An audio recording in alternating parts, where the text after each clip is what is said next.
Hello everyone, কেমন আছো তোমরা সবাই? আমি অনেক অনেক ভালো আছি। তো দেখতেই পাচ্ছ আমাদের হাতে ডিম। এগুলো কিসের ডিম তোমরা কমেন্টে অবশ্যই জানিও। এটা হচ্ছে, আমি বলে দিই, এটা হচ্ছে কোয়েল পাখির ডিম। ওরা ডিমগুলো নিয়ে সহ্যে আমার বাড়িতে চলে এসেছে, বলছে চ পিপির বাড়ি যাই, গিয়ে ভিডিও করতে পারবে আর আমিও একটা পিপিকে দেবো। বাহ, আমার কথা ভাবে এটা শুনেই আমার খুব ভালো লাগছে। তো সব ডিমগুলো এক জায়গায় করে সিদ্ধ করে নিয়েছি ডিমগুলো। তারপর খুব সুন্দর মুরগির ডিমের মতো খেতে। আমি তো ফার্স্ট টাইম খেলাম, খুব সুন্দর লাগছিল। আমি তো ভাবছিলাম কেমন লাগবে, ওরাও নাকি আগে খেয়েছে ডিমগুলো। খেতে কেমন? Just wow.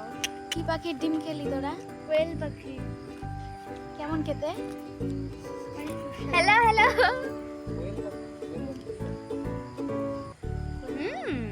অসাম, সত্যি ভালো। পুরো মুরগির ডিমের মতো, খুব সুন্দর।